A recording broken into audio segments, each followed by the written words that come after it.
Howdy, folks. From about 1,100 feet above sea level at the desert floor with temperatures soaring well over 105 degrees, coming to you live from Tempe, Arizona. We are inside Studio CRE with Country Road Entertainment. My name is E.Smith. I'm your host today, as per usual. Today we got a special guest in the studio with us. He is a local favorite from Tucson, Arizona. And we're talking about and I have to agree. I've seen some of his music. I've seen some of his videos. This guy is outstanding. This is actually a first time for us to meet, but we got awards from 2016 Next Arizona Champion, 2016 Next Top 10 National Finalist, and so on. His name is Billy Shaw Jr., very multi-talented musician. The fella even plays the fiddle. And, you know, over here, we are big fiddle fans. So let's bring him on the air. And, yeah, I could see him here backstage having a laugh. Yeah. Howdy, Billy. How you doing, buddy? Hey, doing great, Eddie. Thanks for having me. Yeah, absolutely, sir. Welcome to the show. Is your dog still there? No, she kind of went off now. Yeah, she was attacking me during sound check. I don't know. The dog will be a part of the show. I like it. Does the dog play an instrument too? Oh, the howl. Yep. Yeah. Howl. Yeah. Is that a special ukulele? A little bit. Yeah. We might hear it. We might hear it a little later. We'll see. That's awesome. That's awesome. So again, everybody was saying that this is Billy's first time on the air with us. Actually, the first time we've ever done anything with Billy Shaw, and we're really excited to have him here. Joanne Nelson from Los Angeles popping in, say hello. And we got a Roxy Robinson. Roxy, what's up, Roxy? I love how when we have musicians on the air and their fans come on and start with everybody else. It's awesome. Hey, Debbie. Show that support. You're right. This is cool. I like your setup. I get to see everything pops up on the screen. This is great. Yes, sir. Hey, wifey. Wife number one. I'm sure mine will pop in eventually. Fred from staff. All right. Look at this. Oh, we got quite the crowd coming in here. This is great with being like stuck in my house all the time. It's good to see some people here. Oh yeah. Well, hey Roxy, Debbie, Jessica, Fred, Charlie. Oh, and we got Tammy Whitaker. Hi everybody, welcome to the show. Love you too. You have any questions or comments? As you can see, we will definitely be taking them. So, Billy, with all this weirdness going on this year, the hashtag 2020, please make it over. What have you been up to because there was so many of you out there and obviously you couldn't work. We couldn't work because you're not working. Right. And so we've been stuck here in the studio. Have you got anything new coming out? Anything exciting happening? Not as the moment. We've been talking about getting in the studio, but then that's kind of a tough thing to do right now too, trying to get a bunch of people in a small room. So maybe do a one person at a time type of deal. But we do need to get in the studio. We've done some lives, from home here just to get out there and then do some music for people and maybe raise some money for local musicians. We did some fundraising and whatnot. So, but right on. What kind of fundraising did you do? We did like an all day, kind of around the time that Country Thunder was supposed to take place. We did like an all day Tucson festival and did a different artist every hour and pulled in some money for the artists. And I've done a few lives myself where I'm not keeping the donations and I passing the donations on to other musicians or people that are in need that, I have a day job besides my music, and I've been fortunate enough to work from home for my day job. So I'm trying to help out those that aren't so lucky, that don't have the day job or they have to stay home. They don't have a job right now. So I had no idea you had a day job. That's right. I do. Seriously? Wow. Do you work for your wife? No, I'm kidding. Yeah. No, I got a day job and the night job. The music's the night. I just got two jobs. That's all. I love the music.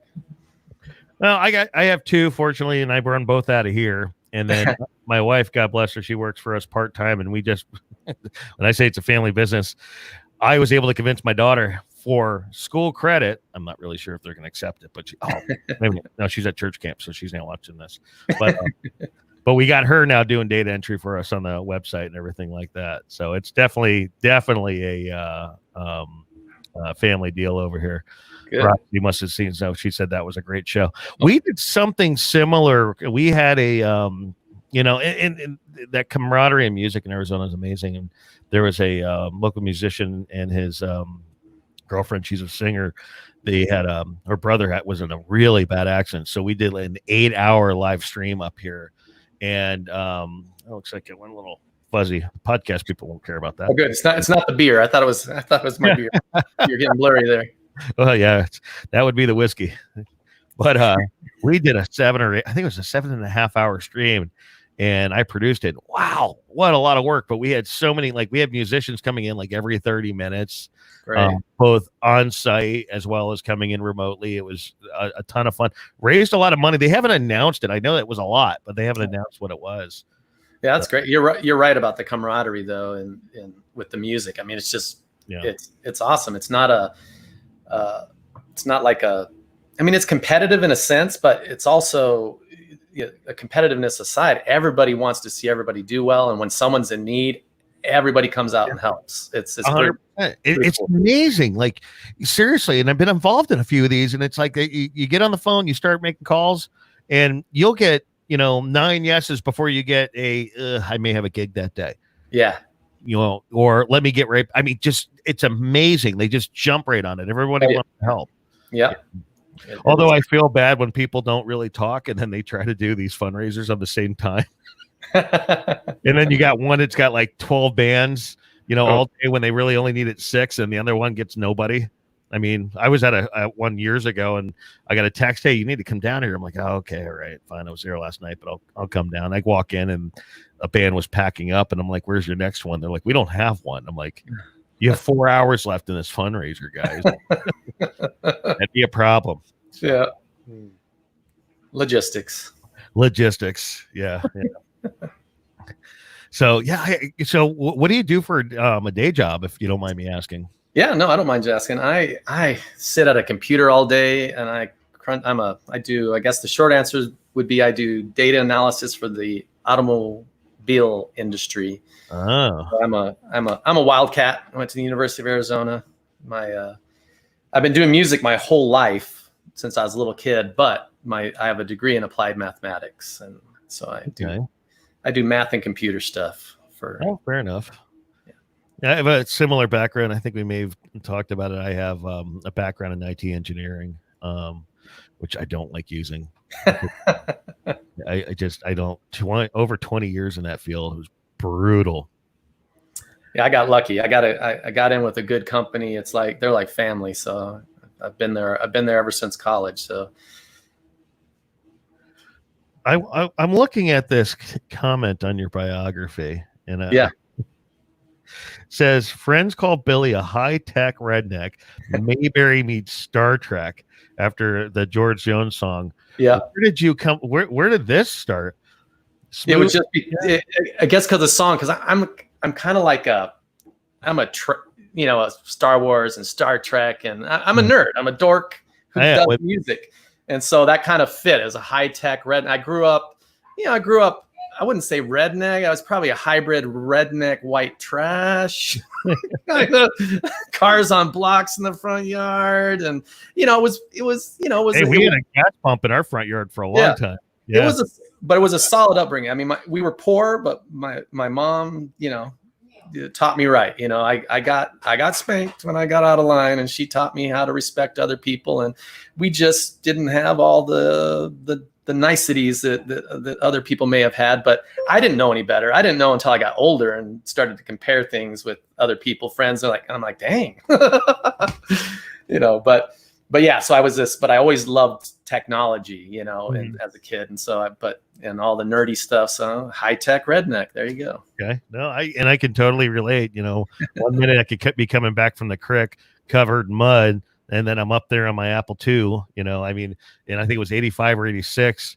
My mother bought a program thinking I was going to teach me, how to use a computer. And I actually ended up learning BASIC. Yeah. And I created my first file manager, which was very similar to Windows 3.1 on a 5 1/4, whatever that big old floppy disk. Yeah, the big old when they used to be floppy. Yeah. Yeah. And I had no idea what I was doing until I did it. I'm like, oh, that's kind of cool, but couldn't do anything with it because I didn't have a hard drive. So all that's going to get loaded on there was what was on the floppy. Yeah. So we, it was born and raised in Tucson, Arizona. So I've always lived here in Tucson, but I've been around town living in different parts, and I've visited, all over the country for different things. Well, I was involved in sports. I did when I was a kid. I was bored at home. I did not want to be at home because I was bored out of my mind if I was at home. So I signed up for anything I could do. And if my mom couldn't get me there, I would tag along with friends. I just found a way to get to baseball practice, or my mom would call somebody and we'd carpool. But so music, same thing. When a lady walked into our 4th grade class and played the Star Wars theme song on a violin. Nice. And so that did it for me. I'm like, Star Wars, So I go home and I tell my mom, I'm signing up for the violin. You need to sign this form. And she's like, we don't have a violin. I'm like, that's right, they rent them. And she's like, we can't rent one, Billy. We can't afford a violin. And I said, well, I have to do this. So she said, let me call grandma, because your grandpa, who had passed away, he used to play. So maybe she's got it. So she did. She had this old violin in storage. Didn't even have a case. So the first week I took it to school in a paper bag with the bow sticking out of the bag, and the teacher got me a case when we after that first week. And that started my music. But I was doing Little League and playing violin, and I didn't know where I fit in. And I was a nerd. I played sports and I played the violin, and I got picked on for all totally there. I played football and baseball, and then I was in the school band. You had to make the choice. Well, was I actually going to play in the band at halftime that day, or was I going to be in the game? I was always picked on for that, always. I wanted to play football so bad, but I was not. My mom forbade that. No football for you, Billy. And it's probably good because I probably got killed. I was not a big kid, but I was fast. So then I went out for track instead of football, and which was a good thing. And it worked. I ended up, getting a scholarship in track and cross country, and ended up doing okay at it. See, I was I was on the defensive line, and I was born a brick house. And right now I have COVID weight, but I a little extra 15 pounds, but I was big, and I was fast, and I was mean, Yeah, see, I wasn't very mean. I had to be mean. I was mean because everybody was always picking on me. Well, yeah, you got to, especially if you're going to play football. Well, and the thing is I was in that world because of my size. I wasn't fat per se, but I was in varsity when I should have been in JV, so they were always picking on me. So when I got on the field, I used my anger as a weapon. I took it out on the other team. Roxy has a great question here. How many instruments do you play, Billy?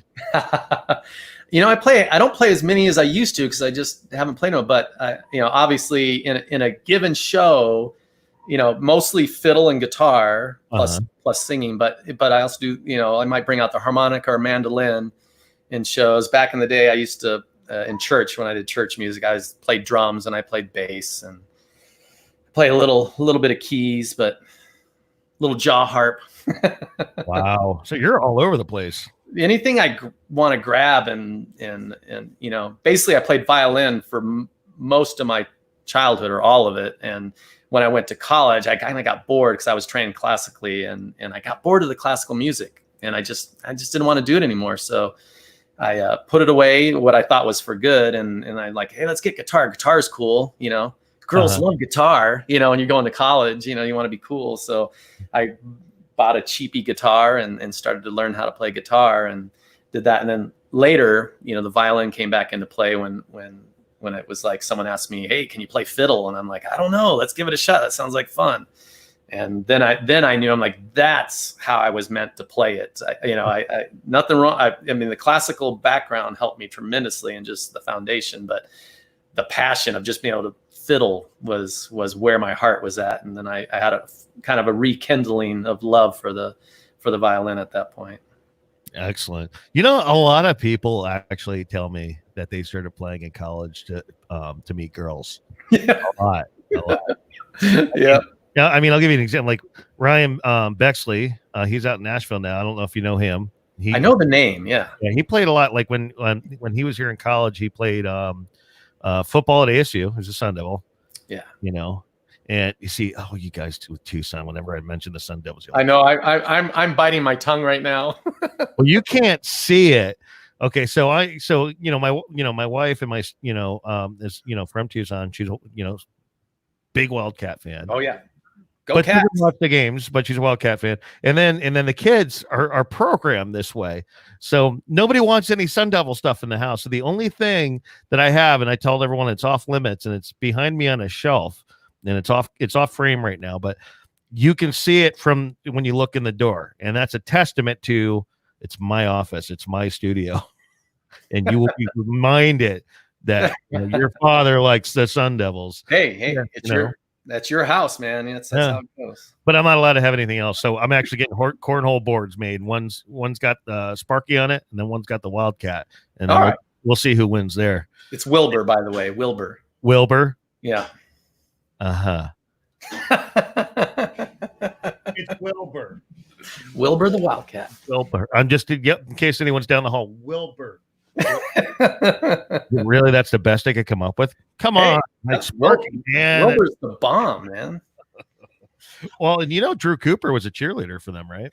I didn't know that until I saw his interview. Yeah. And I know Drew, but I did not know that about him. So I thought that was cool, and I was reading. So that was cool when I was reading up on him ahead of time. I asked him during the sound check, I'm like, am I reading this right? And he says, yeah, man. I'm like, and it's cool. I mean, look at the size of the guy. Oh, he could have held like 7 cheerleaders. I mean, the whole pile, How cool with that? I mean, I think that's just killer. I think it's awesome. That is pretty cool. I would have done it if I could have. Yeah. Well, yeah. Let's see here. We got Apostle James Brad Miller saying, hey, y'all. Hey. Alex wants to know what your favorite song is that you've ever written. Oh, they always say it's always the last song you've written, but I do have one favorite song. It's because of the circumstance. I surprised my wife and down here in Tucson, one of the local country stations, Kim FM. We did they were doing this 10-minute tune. They'd call artists in to write a song in 10 minutes. They give them a topic, and I had been in there several times to do that, and so I prearranged with them that they were going to call me in for one, but I'd actually secretly written a song to propose to my then girlfriend, Jessica. And so live on the air, I wrote this song and I proposed to her live on the air. So that will always go down as my all-time favorite song. But other than that, it's always the last one you've written. Oh, okay. But you haven't written any new ones, huh? I have new ones. You do have new ones. Oh, yeah. Yeah. Yes. Do you have one prepared for us later on here? Yeah, I got some I can play. Yeah, you got it. Nice. I can't believe. So you wrote one and you proposed to your now wife with it. I think every girl just melted in the audience right now. Oh, I was a nervous wreck because it was live on the radio, and I'm like, what if she says no? I was pretty sure she's going to say yes, and actually, what got me really nervous is I was about halfway through the song and she hadn't realized that I was proposing to her yet. So then I was like, I hadn't considered that option, that we get done with the song and she doesn't even realize that would be, but she finally picked up on it. That's funny. That reminds me of so I'm on my second marriage and my wife is amazing. And I have to say that, I mean, she's just, oh man, she's so cool. Nice, chill, country girl. But I remember, and it should have been a sign, but I remember when I was 21 years old, proposing to my first wife. And she, I was kind of doing it offside so no one could see it, but there was literally a whole group of people that were within earshot waiting to come around the corner. And when I asked her, she just started looking down going, I don't know. Oh no. So I got up and I said to her, I'm like, it's okay. Just say maybe for right now. Oh man, that is rough. That is so hard. I mean, it's like, oh, you're already nervous as it is. Well, my best friend was like, bro, taking that right there. Because up until the vows, he was still trying to get me off that altar too. Oh, that's what dudes do, He was like, bro, I'm going to rescue you. We're getting out of here. I'm like, what? He said, we'll go to Vegas for 4 days until this all blows over and you'll be fine. Of course, he was single, right? He's single. No. Oh, he wasn't. No. Oh, wow. That's weird. Because usually the married ones are like, they want you to join the club because misery loves company, you know? That's what her sister tried for years. Matter of fact, it got to the point where I ended up having to move out of my house and her sister moved in the next morning. I mean, it turned into, I went over there one day and the whole place was trash. It was like a giant slumber party. Oh. And when we went to get back together at one point, my ex's sister was not pleased at all. She's like, does that mean I have to move out? But we're having so much fun here. And I'm like, is this a game to you? I think it is sometimes. I think it is. And she was just, the house was destroyed. Lord. Alex is taking notes from you. Yeah, I can say that. Jessica, all the feels. You got to give the guy credit. I mean, how romantic is that? But if she had said no, yeah, that's rough. That would be rough, but we'd still be talking about that right now. Going, how does that feel? And I would have burned the song. It would be no more. Fred wants you to play the Def Leppard cover. I don't know if we can play that on the air because of the BMI stuff. Yeah, they start muting everything and deleting stuff. Well, on the songs that we play here on the air, so I do go through one company for licensing, Epidemic Sound. I need to become an affiliate with those guys. They are awesome. And then at the beginning of the cast, like we try to play local musicians and we go at random. So like whoever's like, there's a lot of new singles and EPs coming out up here. So we kind of rotate them through to give everyone a shout. Oh, Roxy watched it live. Yeah, it was on. They did a Facebook Live. They always do Facebook Lives while they're doing those 10-minute tunes or whatnot. So yeah, it was live on Facebook. It was live on the radio. I was shaking. I had unintended vibrato in my voice. It was. Oh, really? Well, good for you, man. Jessica's going to have like a nice cocktail and a kiss for you after the show. Yeah, for bringing up, sweetie. While I'm messaging my wife over here, going, "Can I have more water, please?" Yeah. She runs, so she might watch it in the other room, like with the kids or something like that on the big screen. And then what she does is she runs stuff back and forth in the studio. She's a multi-purpose right there. I like that. Yeah, dude, she's awesome. As a matter of fact, did you see the broadcast? What was it, last week? I think it was. So there's since I was 20 years old, I love to cook. I love to grill. I've always wanted a smoker. You want to talk about funny? Doorbell rings right before I go on the air the other day or something. Yeah, it was about a half hour or something right before the show. And I'm in the kitchen with my daughter. My wife comes in, throws a box on there. And she's like, "Well, your Father's Day gift is all screwed up." And of course, I'm looking, I'm like, "You bought me a cover for a smoker?" She's like, "Well, the smoker didn't come here yet." I'm like, you just hid the thing. So the cover came first. That's great. Well, and actually, I'm excited because it's actually sitting right outside the front door waiting for me. It showed up in the show. My favorite is brisket. Oh, but dude, we're going to be doing one soon, so you need to come in, bring the wife. I'll do it. I will travel for brisket. Dude, come up. We got the pool going. My wife will make margaritas, and dude, it's a hell of a time.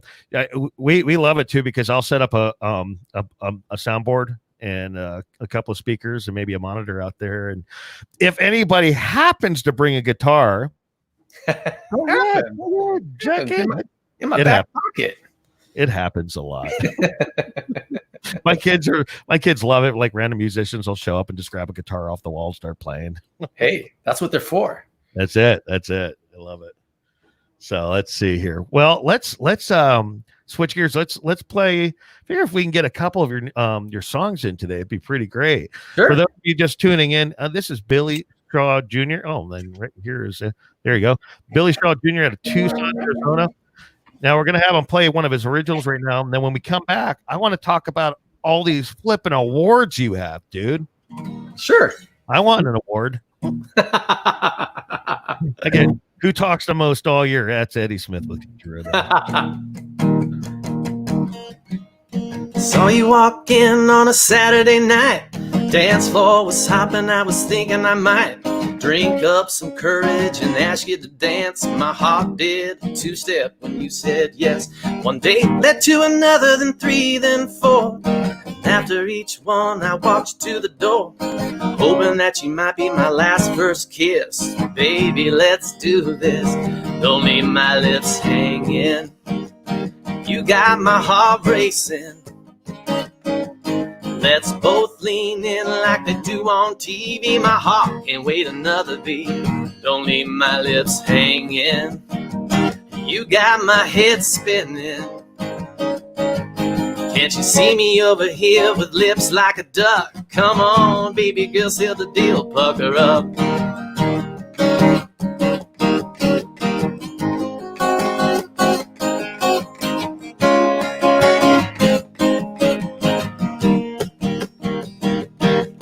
Well, 300 kisses later, it was early in the spring. I finally wised up and bought you that ring. Got down on one knee and asked for your hand. My heart nearly burst when you said yes. 6 months later, you're walking down the aisle. Still can't believe you're gonna be by my side. I said I do, you said hell yeah. Preacher said now kiss your bride. Don't leave my lips hanging. You got my heart racing. Let's both lean in like they do on TV. My heart can't wait another beat. Don't leave my lips hanging. You got my head spinning. Can't you see me over here with lips like a duck? Come on, baby girl, seal the deal, pucker up.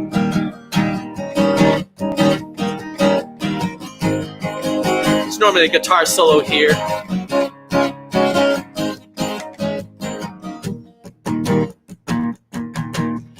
People always ask how we keep our spark. Well, it's not just the things that we do in the dark. It's the way that we show our love each day. Sometimes it's a gift, sometimes it's a take. She'll be sitting on the couch watching sports with my boys, hooting and hollering, making some noise. And I'm kicking back with all of her friends, watching the Kardashians. Don't leave my heart hanging. You got my heart racing. Let's both lean in like we do on TV. My heart can't wait another beat. Don't leave my lips hanging. You got my head spinning. Can't you see me over here with lips like a duck? Come on, baby girl, seal the deal, pucker up.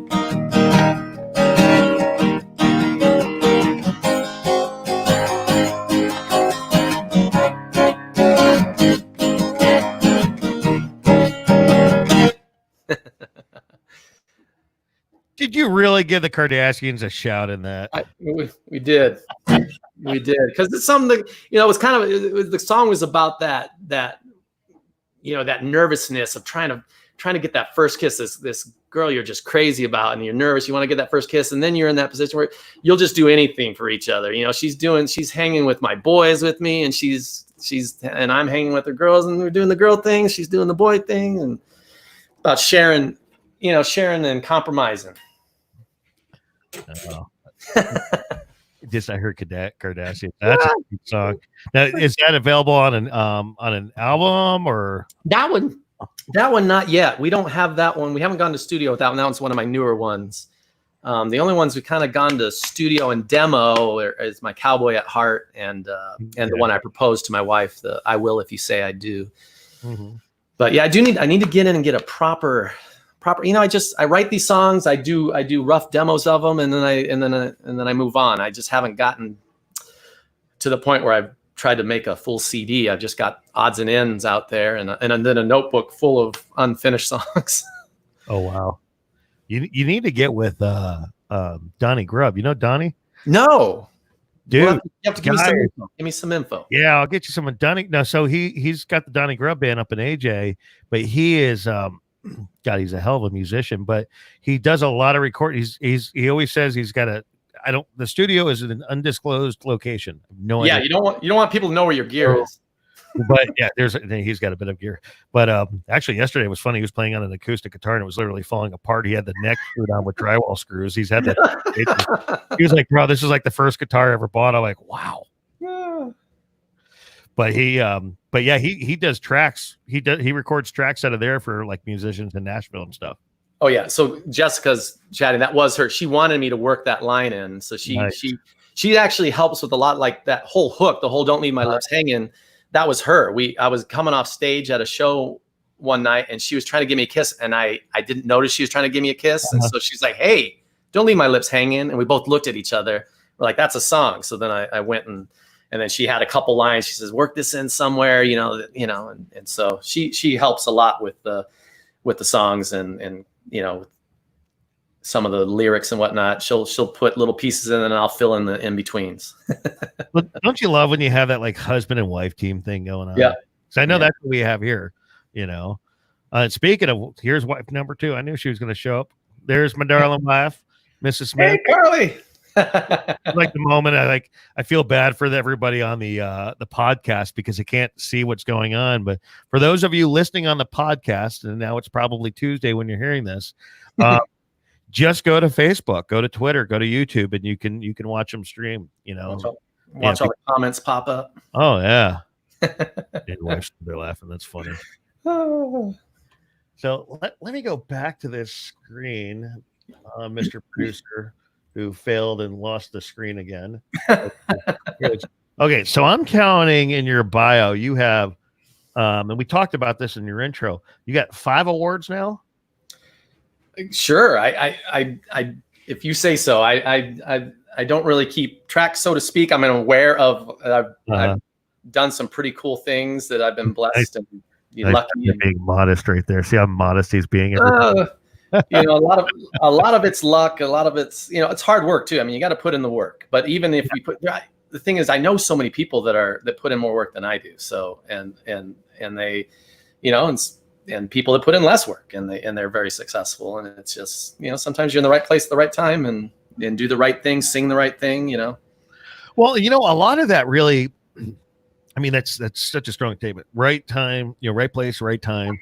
That is such a testament to, to a lot of musicians. And I mean, I know with Country Road, when I created it, I happened to create it at the right time. And originally it was just supposed to be this little itty bitty tiny hobby. And if you told me 3.5 years ago I would be doing it for a living, I would have laughed at you, Yeah. It was just something that was annoying to me at the time. I liked doing it, but I didn't like doing it. And I didn't realize, But I've talked to musicians that that literally were doing something completely different, for decades. And then one person hears them sing, and the next thing you know, they're being whisked away and being offered gigs on, talk shows. And hey, you need to work with these songwriters. And we got the doggy back. So she's trying to get part of the show. She's hopping up on the laps. Jessica wants to know are you asking your husband who's your favorite artist? Who's my favorite artist? Wow, that's a tough one because it depends. It depends at what age. But when I was a kid, though, so my first kind of introductory, my parents, we had albums back then, things that spinned around in a circle, and I listened to. Oh, we got another dog. Dog number 2. Kisses. All right. And my dad, we had the Beatles, we had Barbra Streisand, but we had Willie Nelson, and we had Kenny Rogers. That was as a young kid, Kenny Rogers, The Gambler, King of Oak Street. As a kid, Kenny Rogers was my hands down favorite. Of course, then I went through many musical changes over my life. I mean, I listened to everything. So, and then kind of came back to country in college, but still I had a mix. I just like good music. So it doesn't really matter what it is, but definitely country's more in my wheelhouse of favorites, but I certainly like other stuff, it's just, I like that storytelling. I like folky, I like listening to stories, Well, and that's, granted, I was raised on country, but that's exactly why I fell in love with country was the stories. Yeah. Let me ask you this. We'll compare. Do you have a first memory of hearing Kenny Rogers for the first time? I have one. I want to hear what yours was. Well, I do. It was, well, we had this particular one was actually a cassette tape. So yeah, I got a little tape recorder and I had a little tape player and put the Kenny Rogers tape thing in there. And when I heard the Gambler song, I played it. I must have played it over and over like a dozen times just that first time. And first day I was running around the house singing it. And I probably sang it for the next 4 years. My first memory was, I want to say it was around 84, 85. And my father was an over-the-road truck driver. And at the time, he was doing mostly loads for the family business, which was like my grandfather was a CEO or president of a food store company like Circle K. Oh, cool. And I remember we went, we had picked up a load. Basically, it was we filled the tanker with spring water out of a spring that the family owned. And we started heading down Route 22. And still, it's crazy. I can remember this. It's dark out, and and there's traffic everywhere. And then Kenny Rogers, the Gambler, came up on the radio, and I was like, "Wow, this is so cool!" And I remember listening to all those guys on the radio. Johnny Cash was still on the radio. Dolly Parton, Merle. It's like, yeah, exactly. Johnny Cash, later in life was my inspiration when I finally went into to music myself when I was playing. Which one of those actually would you say? So these are your favorites, but which one would you say actually influenced your career and in your songwriting? So I'll tell you what, I don't know about songwriting so much, but though I remember as a kid watching the Barbara Mandrell show, and she was multi-instrumental talented. And I remember watching that show and talking to my mom, and saying, that's awesome. That'd be so cool to do that. And she said, well, you can do that, Billy. You'll do it one day. Right. And as a child, I always thought I'll do that. And by the time I got to high school and then into college, I realized, or at least in my own head, I realized that's not something I'm ever going to do, but as a child, I had that dream. And then later in life, I realized that dream after much coaxing from friends and family to take my music public. But for the longest time, I heard myself recorded once, and the only thing I couldn't stand it. And so for most of my life, I did comical stuff. So if I did any type of singing, I made a joke out of it. And because I didn't think I was any good. So I spent most of my life just not taking it seriously and just doing music because it was fun. But yeah. Well, and the thing is though, is if you're not having fun doing it, then you need to not do it. The second this starts feeling like a chore to you, you're done. Do you have a special nickname, by the way, Bilky? Yeah, Bill. Bilky? No. So it's kind of a goofy story. My wife works in the industry, so to speak. She's a social media guru, and she's worked with many artists, country music artists, and other companies. But so one day she's like, "Hey, we're going out to see Ronnie and Reba in Vegas because they're doing their residency show out there with Ronnie Dunn and Kix Brooks and Reba." And so I'm like, "Yeah, sure." So we go out to Vegas and then she's like, "Oh, Ronnie messaged her or called her or something." She says, he's got a surprise for us. We have to. So we're in Caesar's Palace and we're going up to the penthouse, and we knock on. And on our way there, she says, "How do you want me to introduce you? Do you want me to introduce you as Billy or as Bill?" And I said, "Doesn't matter. I mean, Billy's fine. I mean, but it doesn't matter."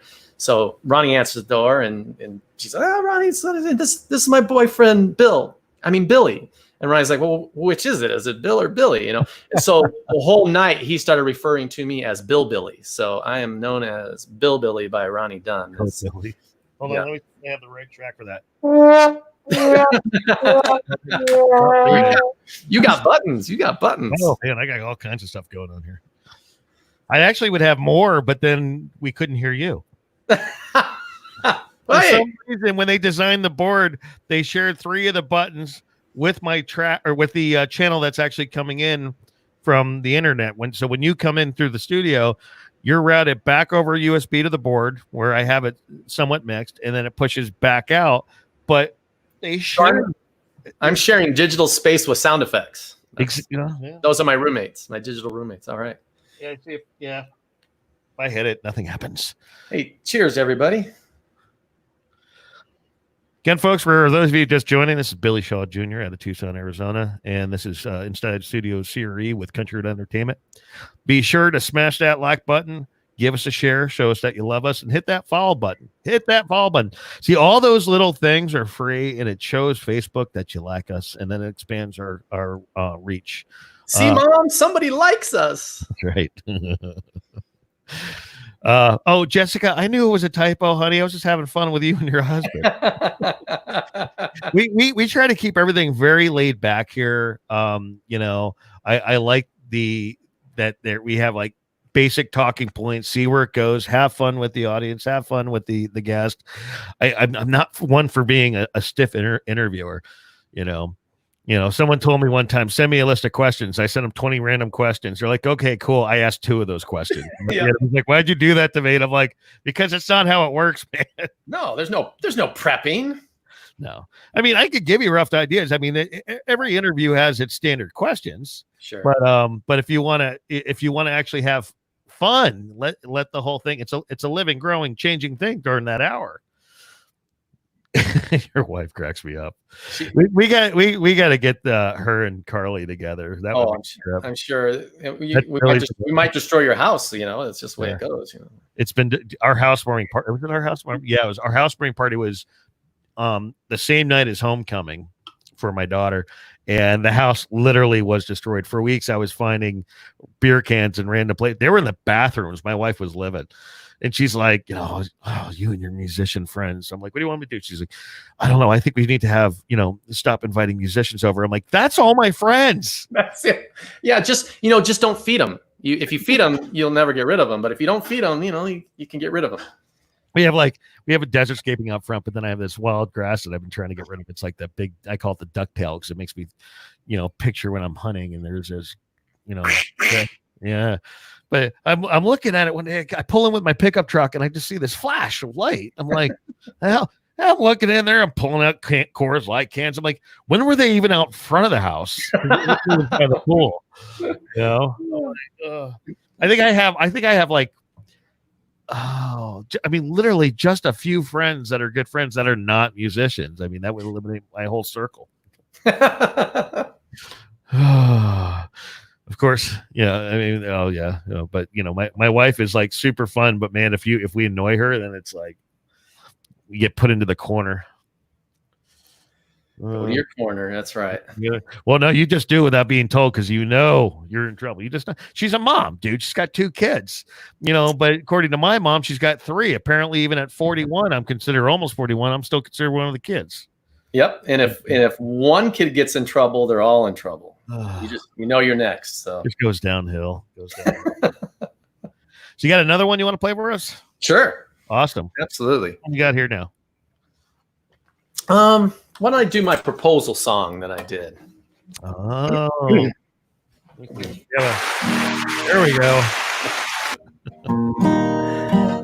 I knew I would be nervous saying this to you. So I put my words to song to ease my mind, hoping that the music keep my message true and make it to your ears for your heart to find. If you think this song has a nice ring to it, then there might be a ring in it for you. You accept this song, it's my wedding vow. And by the end I hope you say I do. If you say I do, I say I will. Hold the door for you even though you don't need me to. I will tell you funny jokes when you're feeling down. I will do all the household chores for you that you don't want to do. I will stand up for you even though you can hold your own ground. I will. If you say I do, I say I will.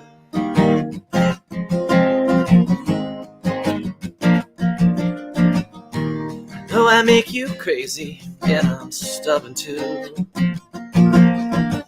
But it's 'cause I'm crazy in love with you. One knee's not enough, so I'll get down on two. That's how much love I got for you. If you think this song has a nice ring to it, then there might be a ring in it for you. If you accept this song, it's my wedding vow. And by the end I hope you say I do. If you say I do, I say I will. Watch romantic movies with you and watch them till the end. I will give you the TV remote even when I'm watching football. I will take long walks with you in the park while holding your hand. I will hold your purse for you while we're shopping at the mall. I will. If you say I do, I say I will.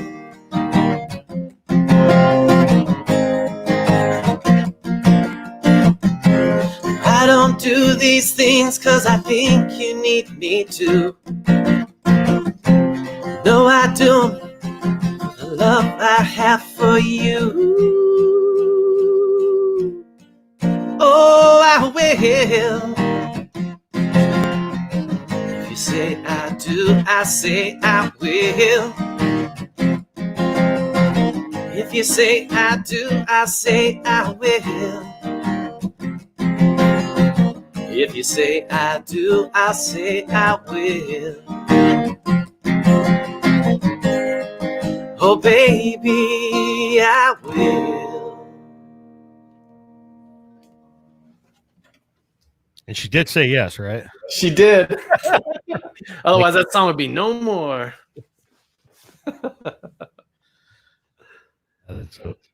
Okay, let's see here. Oh, I think we caught up on the chat over there. Yay. Yay. Well, hold on. Billy Shaw. Oh, for president. Man, I do not want that job. I mean, I'd give it a shot, but I don't think I'd really like it. No, you know. You know what I'd do if I was president? I'd say everybody love each other, and just that's enough. You love him, I love you, you love me, we love we. Let's just break it down. Everybody hug, and let's make everything right. And that's let's just hug it out. I'm good with that. Yeah. Oh, need a lot of hugging going on. I still want this whole year over with. Oh, it is. This is great. No one had this on their 5-year plan or anything. Did you see in the news today? Arizona spiked up to like 138%.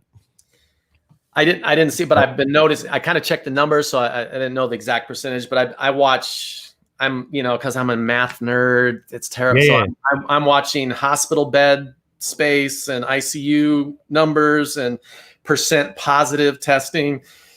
So I'm checking numbers every so often just to see how things are doing. So what was it? What did they say? Like for every 15, I think there were 8 positive or something like that. They were saying. I forget what the percentage. Yeah, I want to say up now. I think up to currently. I think we're about 15% percent positive, and it's somewhere around there. But we were, when we went off of restrictions, I think we were down around 5% or so. So we were pretty low on the percent positives, but now it's it's a virus, man. It doesn't care, So it doesn't discriminate. No, and you just have to take your precautions. If you if I go to the grocery store, I wear my mask. I have asthma, so I wear my mask, and which is weird. I was a runner, but I had athletically induced asthma when I was a kid, but now it's kind of progressed into I just have asthma. Oh wow. So I'll tell you, I had asthma, and then a few weeks ago I decided to stop vaping, and wow, what a difference! That'll do it. I smoked for decades, and then I wanted to get off of it, so I went to started vaping, and then we're pretty sure I had COVID in December, and then I've had bad. Like my breathing had gotten worse and worse and worse and worse. Then Yeah. finally I said, I can't live like this. Cause there was days I couldn't get out of bed because I'd walk down the hall and I would be winded. I'm like, I can't deal with this. So it's tough. No, so you have to, just take your precautions. And if you're a high risk, you take extra precautions. And if you're healthy, I guess you can get out there and mix it up and get over it and get your antibodies. And then, it's just kind of a game of chess, I guess, is what we have to play. Yeah. Well, and there's so many different views on it. It's crazy. It's, some people say it's a scandal. Some people this. I think maybe it might have been blown up a little bit, but I don't know. It's a real thing. I mean, it is in the healthcare industry. And they're like, bro, it's, what happened. Here's what happened is we get this nasty virus comes over here, and the information we weren't getting 100% of the information at the beginning. It was a little slow coming out because, people didn't want to get caught with their pants down, whatever the reason. So we didn't have all the information up front. And when this CDC and the WHO, when something like that comes out and it's kind of an unknown, then that's the knee-jerk reaction is to because you'd rather err on the side of being overprotective. And because you don't know if it's like the Spanish flu where it killed indiscriminately. In fact, it was more deadly for younger people than it was for the older people. I mean, so if something like that, you have to keep everybody on lockdown. But then once you start to learn that it is mostly deadly to people with other health issues or people that are a little bit older, then you can start treating it more in terms of a herd immunity type thing. But by then we've already overreacted, and it's hard to come off those restrictions once you've been placed them because then no one wants to get held. They don't want to be left holding the buck when it's time to. Well, you said it was okay. No one wants to be held responsible, so then it's easier just to keep everybody on lockdown, and it's. But really, if the people that are in the most serious risk, if you keep, those of us that need to stay away from it, we stay away from it. Get the healthy people out there and get them through it, and then you have a backbone of immunity that's a wall in between all the rest of us that can now go out and because they say vaccine, but the vaccine's not guaranteed. I mean, we don't exactly have a great track record of making vaccines for coronaviruses. It's not an easy thing to. It's not something that can normally be done. So you don't know that you're going to even be able to get one because it's a coronavirus and they're not always easy to deal with. So now, and with all this, and as a musician, I assume you're starting to get shows booked again. Well, so we've had plenty of asks, but with myself and a couple others of the band, we have some high risk people that we're around. So the only ones we're really accepting at this point are maybe outdoor gigs. We have some outdoor festivals maybe where we can be outdoors, and up on a stage, possibly if it was a venue where the band, it was a high enough stage, you have some more distance and we have our own entrance and exit door, something like that, just because it's, that's one thing you don't want to be is if you're high risk, you don't want to be in a crowded room where you're sharing air with everybody. If you're not high risk, then that's, that's your decision. And you can go out there and get sick, get over it, and you'll be fine. And now you can't give it to me, and then maybe then I'll be able to mix and mingle a little bit later. But, and I know I may not be high risk. There's been iffy stuff about asthma people. I've heard the news changes daily on what's good and bad, but I'm erring on the side of safety because I can. I know some people don't have that luxury, and so no judgment on their part. Some people they got to pay the bills, and that's kind of sad if you got to choose your health over choose bills over health because you don't have another choice. But hopefully we can get that fixed and get people the support they need, more support. And, they've gotten a little bit, but. Well, and you see a lot of these, like up here, a lot of these musicians, they're just, pushing down doors to get through to play right now. So I'm seeing a lot of different reactions. Like some are holding, like, I know like a couple of bands that they're just doing a solo with the lead right now, and the rest of the band doesn't feel comfortable coming out yet. Yeah. And then I've seen it where everybody's ready and willing, and they don't care, and they want to play. But the thing is everyone's got different, It is. issues. Because I mean, if you do this full time, Yeah. just like with us, if the bands aren't working and the venues are closed, Country Road Entertainment doesn't make money, Right. Because all of our services are geared to the industry. So. Right. And I mean, I understand that whole thing, but like I just got a contract for a photo shoot that I'm doing in 2 weeks, and I'm like, okay, we're gonna do half of it outside and we're gonna do the other half inside once you get playing, but I'm not gonna be in there for more than 15-20 minutes. I'm gonna be masked and I'm gonna go because like this specific venue is very tight. Yeah. Big stage, small dance floor. You're gonna that just in the hand sanitizer, the whole body. Yeah. I mean, the biggest thing is just because we've all been cooped up and the tensions are high. So it's it's real easy. It's real easy to just explode.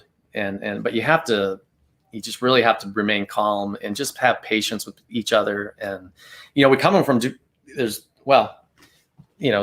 more than two, but to simplify, there's, 2 points of view, but there's multiple. But just because someone has a different point of view doesn't mean, you have to attack them or they need to attack you. And you have to come from I don't know, I guess we got to do more listening to each other and less talking at each other and kind of understand where each person's coming.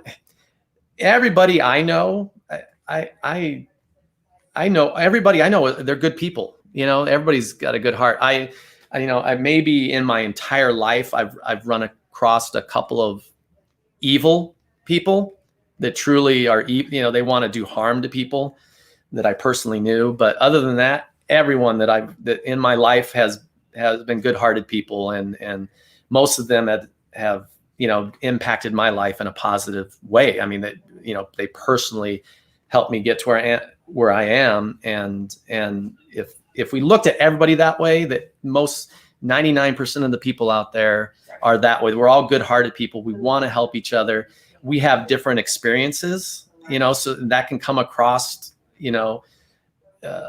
negatively. Sometimes it shouldn't, but because we experienced it differently, then somehow, there's a disconnect. But just because we experienced it differently, we just have to be more understanding with each other, especially at the time, because tensions are high. People are broke, and people are looking for someone to blame, and who are you going to blame? I mean, it's a mess. No one was prepared for this, and you could say maybe we should have been prepared for it, but we can stockpile ventilators because that's probably the number one weakness is our lungs. But if something else came along that didn't need ventilators, we wouldn't be prepared for it. I mean, basically you learn from your mistakes and you move forward. And something I learned in sports as a child is, if you don't win, if something goes wrong, if you don't win, you can make changes or you can make excuses.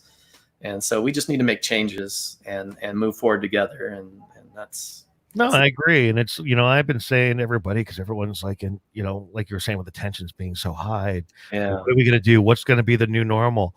Make it your own new norm,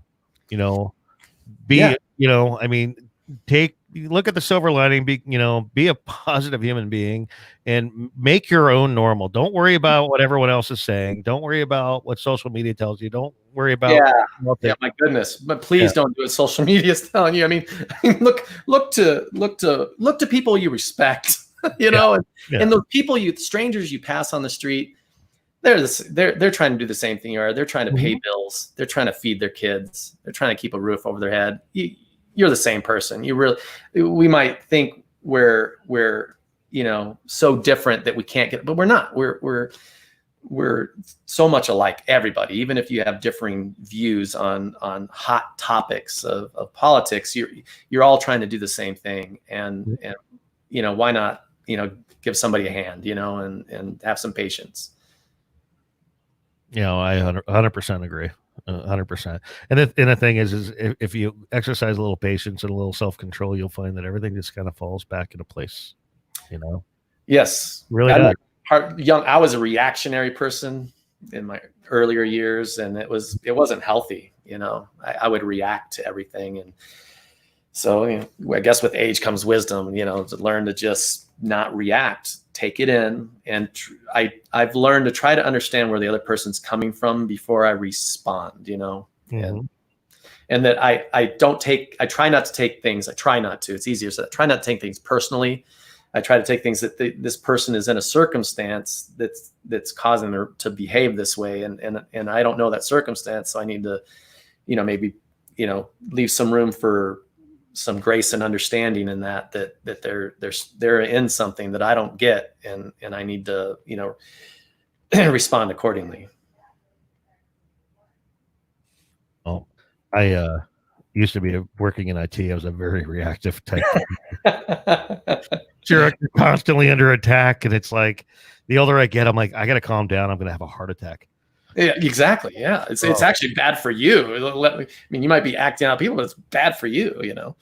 Well, I every time my arm would start hurting, I'm like, oh, the left arm, the left arm, and then my watch goes up, starts. Actually, I was doing it yesterday. And it's like things skyrocket. Your blood pressure is bumping like an alarm's going off. I'm like, oh, okay.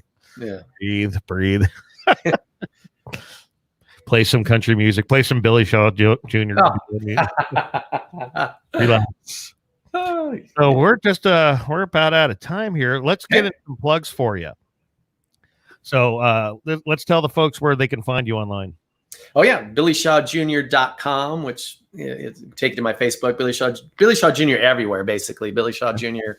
Instagram, but mainly you're going to find most of our info on Facebook is really where you're going to find everything. But you might see something pop across Twitter or something like that. But your wife is your manager. Yes, Jessica Northey. She's a bomb manager. I mean, isn't it the bomb? I don't know. The bomb, yeah. You know, what are the kids saying these days? I don't know. I can never keep track. I told my daughter, I'm like, I don't understand any of the words that are coming out of your mouth. I mean, thank you all for hanging out with us. That's awesome. Yeah. It was a great time. It was good to get to know you. Yeah. Hopefully we picked you up some new followers here today. That'd be amazing. That'd be awesome. You know, a lot of our regular watchers and listeners, they're just big on finding, you know, new music to chase, you know, and that's what we're here for. Well, that is great. And I love you all. I mean that. I love you all out there. Yeah, we all love you all. Actually, we're all here. We're all doing something. So, yeah. Well, thanks again for coming on, Billy. Thanks, Eddie. We got to have you on again sometime. Yeah, that'd be great. You know, and say hello to the wife and the doggies over there. You know, I'm surprised they didn't come and attack you again. They've been pretty calm the rest of the day. They've kind of wandered her in. I put my guitar in the way so they can't get to me. Oh, okay. So he cheated. I did some strategery, and okay. And then the dogs are going to be upset with you afterwards. They're not going to even probably. They're probably peeing on my shoes right now. We locked up our dog in the crate 3 times yesterday, and on the 3rd time, he's like, "Screw you." We come home and the bottom pan is just full of pee, and it's like, oh, he's pissed. Yeah, he had enough. Well, I mean, we kept leaving in and out. We can't. When he was a puppy, he was trying to dig through the drywall. So can't. And we have to we have 3 or 4 padlocks on the crate now because he's figured out how to get out of it. Smart. It didn't help him. I made a mistake of putting him in there with because it's a big crate, put him in there with my best friend's dog and the other dog. I came in just as the dog was pushing the door open, teaching my dog how to do it. And I got locks everywhere. I'm like, seriously, I need like a fortress of solitude for this dog to get locked up. Oh, well. All right, Billy. It's been fun. It has been fun. Thank you. And stay backstage. We'll catch up with you here in a moment. All right. All right, folks. That wraps up another great show. Billy Shaw Jr. Just like he said, you know, you could just Google him and he pops up all over the place, and check him out. Like his Facebook page, follow his Facebook page. That way, once they get back on the road and they're out there playing, you know where they're going to be next. With that being said, we will see you next time. Again, my name is Eddie Smith. This is Inside Studio CRE. We are part of Country Road Entertainment, and have a great week.